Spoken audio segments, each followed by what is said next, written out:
Hello students, welcome back to my channel in depth learning. कैसे हैं आप सब लोग?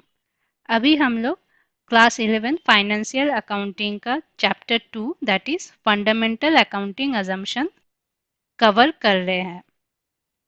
इसमें हम लोग meaning and characteristics of GAAP, accounting के ये 3 अजम्पशंस एंड अकाउंटिंग प्रिंसिपल के ये 1 to 6 पॉइंट प्रीवियस वीडियोस में कंप्लीट कर लिया है। अगर आपने वो वीडियोस नहीं देखा है तो प्लेलिस्ट पे जाइए, वहाँ पे आपको ये वीडियो मिल जाएंगे।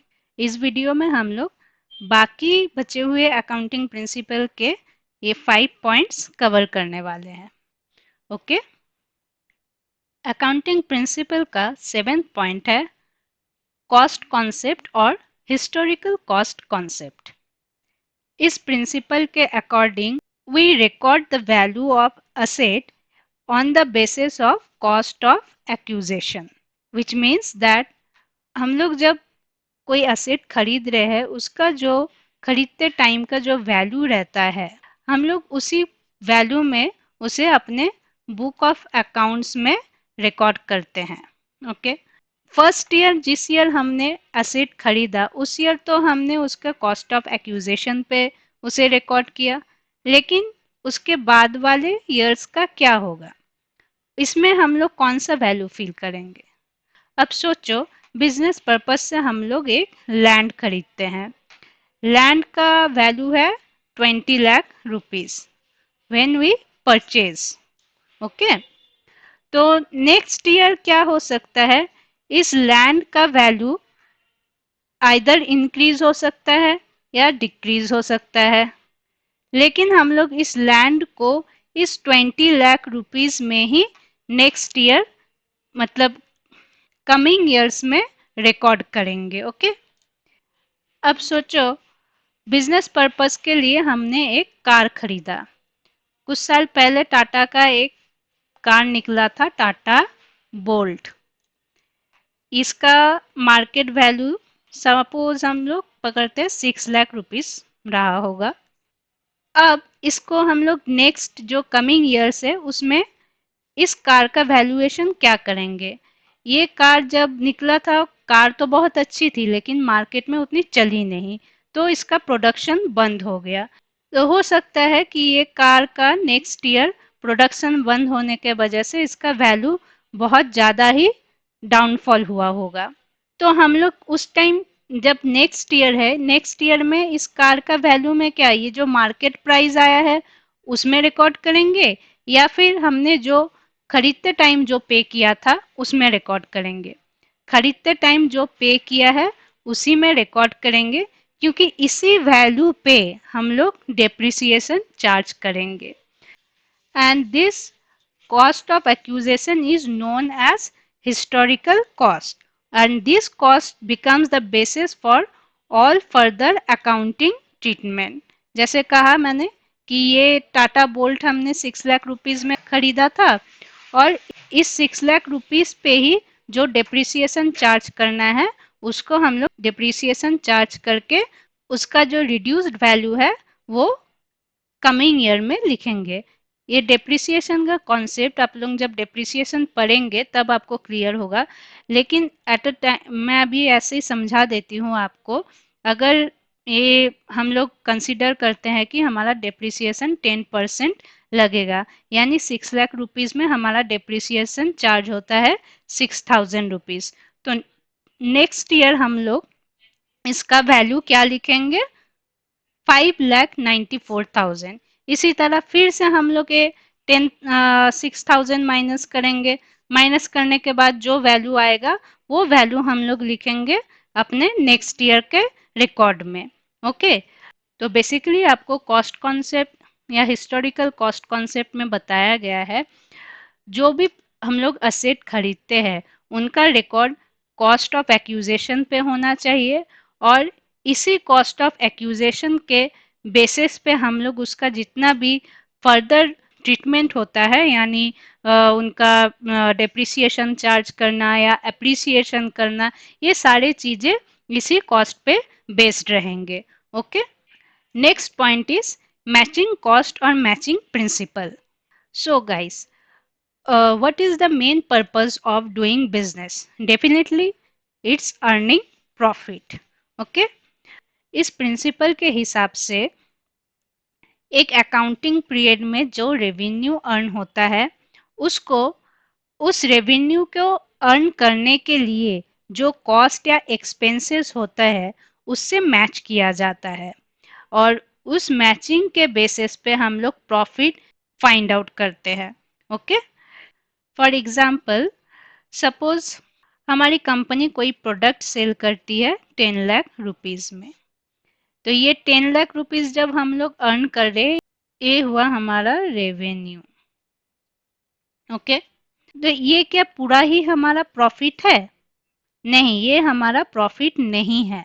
इस प्रोडक्ट को मैन्युफैक्चर करने के लिए तो हमारा कुछ इन्वेस्टमेंट रहा होगा ना, हमने तो बहुत सारे एक्सपेंसेस बेयर किए होंगे. तो सपोज वो सारे एक्सपेंसेस हमारा वैल्यू होता है 6 लाख रुपीस का. अब इसको डिडक्ट करने के बाद जो हमारे पास बचता है that is our profit. Okay, तो इसी तरह इस कॉन्सेप्ट में बताया जा रहा है कि इस रेवेन्यू को इस एक्सपेंसेस के साथ मैच करवाना है ताकि हमारा जो प्रॉफिट है उसे फाइंड आउट किया जा सके. Okay, so thus this concept is based on accrual concept and periodicity concept. Our ninth principle is dual aspect or duality principle. इस प्रिंसिपल का जिक्र मैंने बहुत बार किया है और ये भी बताया है कि ये प्रिंसिपल बहुत ही, यानी कि अकाउंटिंग प्रिंसिपल में जितने भी प्रिंसिपल है ये है foremost important principal. Why it is so? क्योंकि इसी कॉन्सेप्ट के बेसिस पे सारे अकाउंटिंग के जो प्रोसेस है वो बेस करते हैं. इस प्रिंसिपल में बताया जा रहा है every transaction has is two aspect. हर सिक्के के दो पहलू होते हैं. इस तरह का मतलब उनका डुअल इफेक्ट रहता है. हर डेबिट के लिए उसका करेस्पॉन्डिंग एंड इक्वल अमाउंट का क्रेडिट डेफिनेटली रहेगा. सोचो अगर कोई प्रोडक्ट रहता है, इस प्रोडक्ट को कोई अगर लॉस में सेल कर रहा है तो जो उसे खरीद रहा है उसके लिए तो वो प्रॉफिट हुआ. तो मतलब क्या हुआ, एक के लिए लॉस होता है तो दूसरे के लिए प्रॉफिट होता है, यानी डुअल एस्पेक्ट है, दो पहलू है. उसी तरह से कोई चीज अगर डेबिट किया जा रहा है उसका डेफिनेटली कुछ क्रेडिट होगा. इसको अब जब आप लोग जर्नल एंट्रीज पास करेंगे उस टाइम पे आपको पूरा क्लियर हो जाएगा. एट प्रेजेंट आपको ये कॉन्सेप्ट सिर्फ माइंड में फिट करना है. ऐसे मैं एक एग्जांपल देती हूँ. Suppose we purchase machinery of rupees 10 lakh. तो हमारे पास क्या आया, मशीनरी आया, उसको हम लोग डेबिट करते हैं टू. अब हमारे पास से क्या जा रहा है, कैश जा रहा है, तो कैश को टाटा बाय बाय करते हैं, उसको हम लोग क्रेडिट करते हैं. इसी तरह से जो भी ट्रांजैक्शन है, हमारे पास कोई चीज अगर आता है तो कोई चीज जाता है. इसी को कहा जाता है डुअल एस्पेक्ट प्रिंसिपल. और हमारा जो अकाउंटिंग इक्वेशन है which is asset equal to capital plus liability, this equation also depends upon this dual aspect principle. Okay, 10th point is revenue recognition concept. अभी मैचिंग कॉस्ट कॉन्सेप्ट में भी इस revenue term का जिक्र हुआ, इसमें भी रेवेन्यू टर्म है. तो क्या आप लोगों को याद है रेवेन्यू क्या होता है? ये सारी चीज मैंने बेसिक अकाउंटिंग टर्म वीडियो में क्लियरली डिटेल्स में मेंशन किया है. तो आप लोगों को अगर बेसिक अकाउंटिंग टर्म्स सारे नहीं पता है तो आप वो वीडियो देख सकते हैं, आपको सारा कॉन्सेप्ट क्लियर हो जाएगा. इन शॉर्ट इस वीडियो में आपको मैं रेवेन्यू का मीनिंग बता देती हूँ. रेवेन्यू का मतलब होता है the amount which is received और is receivable from sale of goods and services. हम लोग कोई गुड्स या सर्विस जब सेल करते हैं उससे हमारे पास जो अमाउंट रिसीव होता है या जो अमाउंट रिसीव होने वाला है, मतलब अभी तक पेमेंट नहीं मिला है लेकिन मिलेगा ऐसा वादा किया गया है, उसको हम लोग रेवेन्यू कहते हैं. जिस अकाउंटिंग पीरियड में हम लोग अपना प्रोडक्ट सेल कर रहे हैं, उसी अकाउंटिंग पीरियड में हम लोग रेवेन्यू भी लिखेंगे। इरेस्पेक्टिव ऑफ द फैक्ट, मतलब चाहे हमें इस सेल के बिहाफ में अमाउंट रिसीव हुआ हो या नहीं हुआ है। जब हमने अकाउंटिंग अजम्पशंस पढ़ा था, एक्यूरल अजम्पशन, उसमें भी यही बात बताया गया है। यानी कि रेवेन्यू हम लोग तभी रिकॉर्ड करेंगे, तभी रिकॉग्नाइज करेंगे व्हेन सेल्स आर अफेक्टेड, यानी जब कोई सेल हो रहा है या किसी तरह का सर्विस रेंडर किया गया है, सर्विस प्रोवाइड किया गया है। लेकिन अकाउंटिंग में ये रेवेन्यू रिकॉग्निजेशन का भी 3 पार्ट है, यानी किस किस बेसिस पे हम लोग रेवेन्यू रिकॉग्नाइज कर सकते हैं वो भी अलग अलग है। ये 3 बेसिस है। First one is sale basis, second one is cash basis and third one is production basis. ये सेल बेसिस में बताया गया है आपको रेवेन्यू तभी रिकॉग्नाइज करना है जब ownership or title of the goods has been transferred to the buyer and amount आपको रिसीव हो गया है या अमाउंट मिलने का लीगल प्रॉमिस हो चुका है। ये दो केसेस जब कंप्लीट हो तभी हम लोग अपने रेवेन्यू को रिकॉग्नाइज करेंगे। अगर सिर्फ प्रोडक्ट का ओनरशिप ट्रांसफर हुआ है और हमें अमाउंट रिसीव नहीं हुआ है तो सिर्फ वन साइडेड एक्शन होने से भी हम लोग रेवेन्यू रिकॉग्नाइज नहीं करेंगे। जब ये दोनों एक्टिविटीज ही हो तभी हम लोग रेवेन्यू को रिकॉग्नाइज करते हैं। सेकंड बेसिस है कैश बेसिस। सेल बेसिस समझने के बाद ये टर्म कैश बेसिस से आपको समझ आ रहा है कि इसमें क्या बताया जा सकता है। इसमें ये बताया जा रहा है we will recognise revenue only when cash has been received. यानी ये कॉन्सेप्ट किसी वादा कर ले साजना इस तरह के फंडा पे डिपेंड नहीं करता है। जहाँ पे डाउटफुल केसेस रहे वहाँ पे जब मेरे को पैसा मिलेगा तभी रिकॉर्ड होएगा। ओके, फॉर एग्जाम्पल ये cash basis generally instalment payment system पे एप्लीकेबल होता है। जैसे कोई बायर है, उसने इंस्टॉलमेंट में कुछ सामान खरीदा हुआ है। इस केसेस में क्या होता है, जितना का इंस्टॉलमेंट पेमेंट होते रहता है उतना का ओनरशिप बायर को मिल जाता है और जितना का पेमेंट नहीं हुआ रहता है उतना का ओनरशिप नहीं रहता है। इसमें जो सेलर है वो क्या करता है, जैसे जैसे वो पेमेंट रिसीव कर रहा है वैसे वैसे वो नोट डाउन करते रहता है, मतलब अपने बुक ऑफ अकाउंट में रिकॉर्ड करता है as revenue. So in cash basis revenue is recognized only when cash is received. Okay, and third basis is production basis. ये production basis generally construction work में एप्लीकेबल होता है। सो जो government ने किसी कॉन्ट्रैक्टर को ब्रिज बनाने के लिए टेंडर दिया हुआ है, तो ये ब्रिज बनने में तो 2-3 साल लग ही जाते हैं। तो गवर्नमेंट क्या इस कॉन्ट्रैक्टर को एक ही बार में सारा का सारा पेमेंट कर देती है? वो एक बार में पेमेंट नहीं करती है। जितना का वर्क कंप्लीट हुआ रहे उतना का ही पेमेंट उसे किया जाता है। तो यहाँ पे वो कॉन्ट्रैक्टर क्या करता है, वो कॉन्ट्रैक्टर जितना उसका वर्क कंप्लीट हुआ है उतना ही अपने रेवेन्यू में रिकॉर्ड करता है।